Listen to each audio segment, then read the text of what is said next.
Hi, today we're going to have a little lesson on air and the weight of air. Some people may not think that the air weighs anything, but we're going to have a couple little experiments that will show that air has weight. In Job chapter 28 and verse 25, Job refers to making a weight for the winds and measuring out the waters by measure. He's referring to God in His creation, and he's referring to the wind as having weight or a force behind it. If the wind had no weight, it would not be doing anything to branches. It wouldn't be blowing over houses in a hurricane. There would be no hurricanes if air did not have weight, because we know that wind is moving air. So we're going to show a couple things here that show the weight of air. Now, air is all around us, and air is constantly pushing in on things at a rate of 2,100 pounds per square foot, or roughly 15 pounds per square inch. And gravity, of course, is what holds the air to the earth. Now, the first thing I'm going to show you is this glass with some water in it. And I have a paper plate here. And I'm going to put the plate on the glass, and we'll tip it over. And I'm going to remove my hand, and you'll see how the water is held in the glass because the air is pushing up on the paper plate, and the pressure of the air is greater than the weight of the water. Now, I have 3 cans here with just a little bit of water in, and they've been sitting on a hot pot, and they're boiling. So I'm going to take one of these cans and flip it over into this pan of water, and we'll see what happens.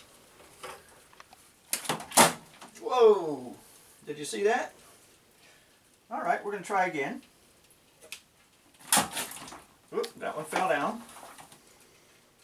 But it still caved in a little bit. Let's try with this Coke can. I'm trying very hard not to burn myself, because the only thing worse than messing up an experiment is burning yourself.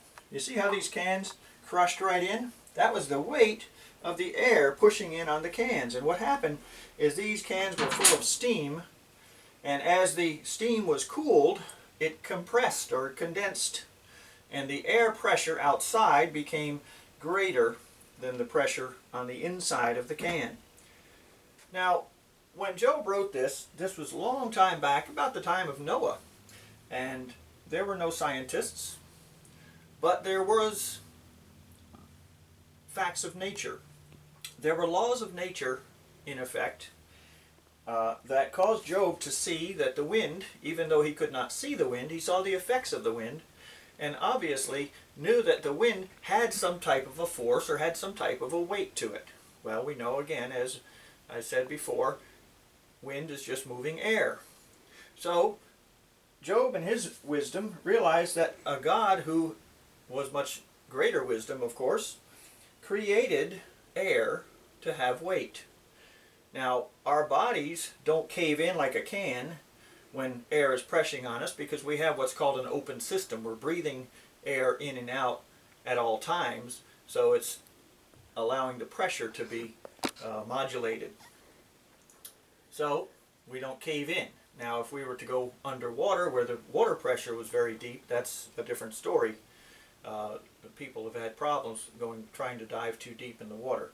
But during the time that we're walking around on the earth, the air is pressing against us, but we have a greater pressure inside because we're an open system. But anyway, this shows us here that air actually has weight. Air actually presses in at all times on objects. And if the object is something like this can, and the pressure inside of it is lower, well, this can will eventually crush, as we see here. And that's our little experiment for today about the weight of air.